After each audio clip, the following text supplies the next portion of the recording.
If you've ever been bitten by the adventure bug, then you're well aware that one of the best ways to have an adventure is on a motorcycle. But what is it that makes a good adventure motorcycle? Now, in order to cover these massive distances, you're going to need a motorcycle that's extremely comfortable, has a decent amount of power, is on the lighter side, and is also off-road capable.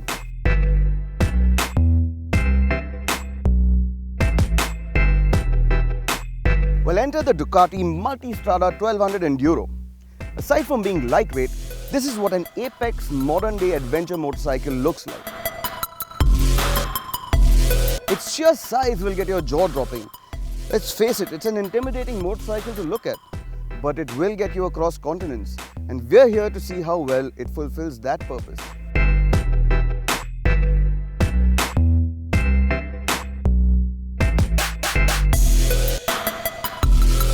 When you first approach the motorcycle, that front facade is sure to grab your attention. Its predatory front beak and that set of dual headlights with the high fly screen are a signature of the Multistrada series, although the Enduro version gets an even bigger front beak. But look beyond that and the proportions start to take on a more gargantuan nature. The 30-litre bulbous fuel tank sits authoritatively in the center of the motorcycle, and this is what really stands out on the Enduro. Its curves blend so seamlessly with the edges, and finally has a nice deep swoop into the seat. The rest of the seat, the pillion seat and the rear end is shared with the other Multistrada models. If anyone could make a purpose-built adventure motorcycle beautiful, it had to be the Italians. But what is it that sets the Enduro apart from the other Multistradas?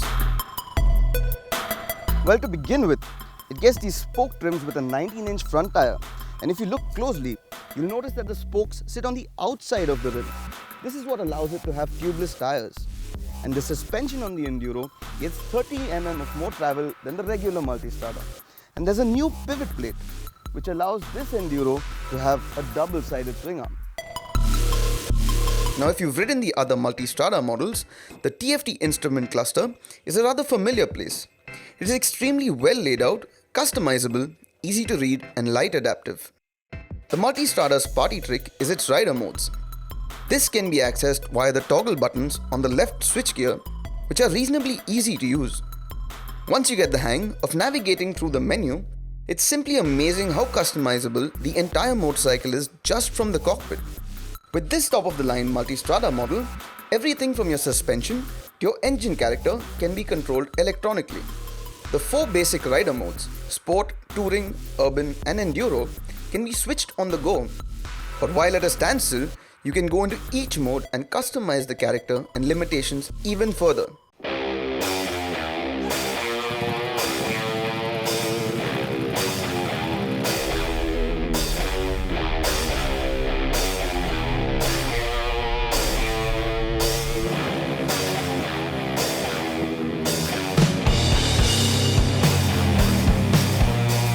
Aside from the 3 levels of power output, which is 160 horsepower on high in sport and touring mode and 100 horsepower on low in urban and enduro, you have 8 levels of traction control, wheelie control and ABS.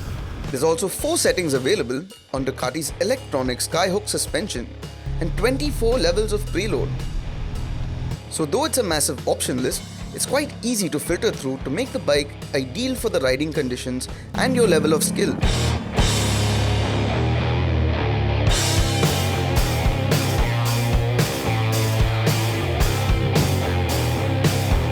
So as you can see, getting on the bike can be a bit of a daunting task. I'm about 5 feet 10 inches and my feet are just about reaching the ground. This is definitely a bike for taller riders. But let's get this bike on the main stand and I can tell you a little bit more about the ergonomics.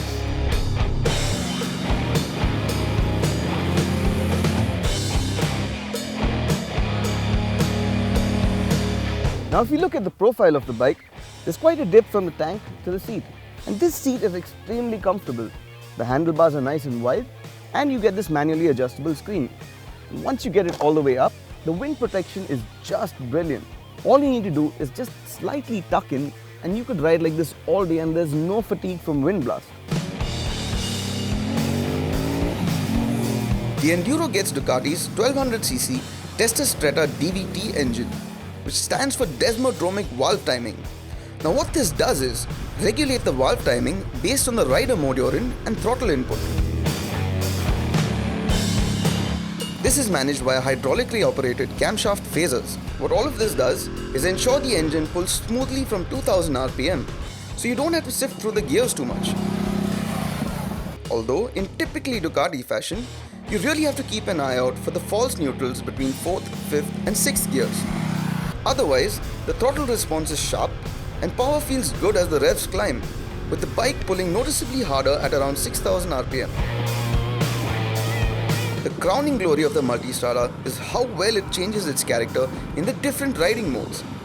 Once you actually get moving, all premonitions of it being a ridiculously large motorcycle start to fade away.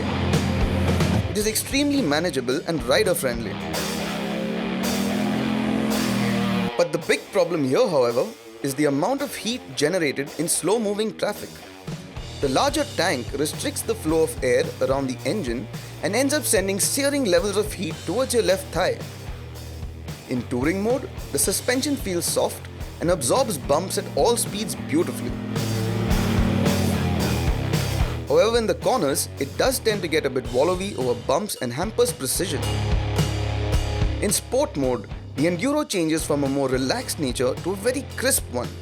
Although the suspension is still a bit soft, the bike encourages you to push it harder. It tips into and tackles corners with poise and precision, not something you'd expect from such a large motorcycle. But it's the Enduro mode that really sets the Enduro apart. It just makes the motorcycle so much fun on the dirt. Although there's still a lot of physical muscling required here, with the ABS set at level 1, the front ABS remains active while the rear switch is off and allows you to lock up, square off and tighten turns. If you know what you're doing, this motorcycle could do trails all day, although it is way too heavy for the more technical off-road terrain. So all in all, we're quite impressed with how capable this motorcycle really is, despite its gargantuan proportions.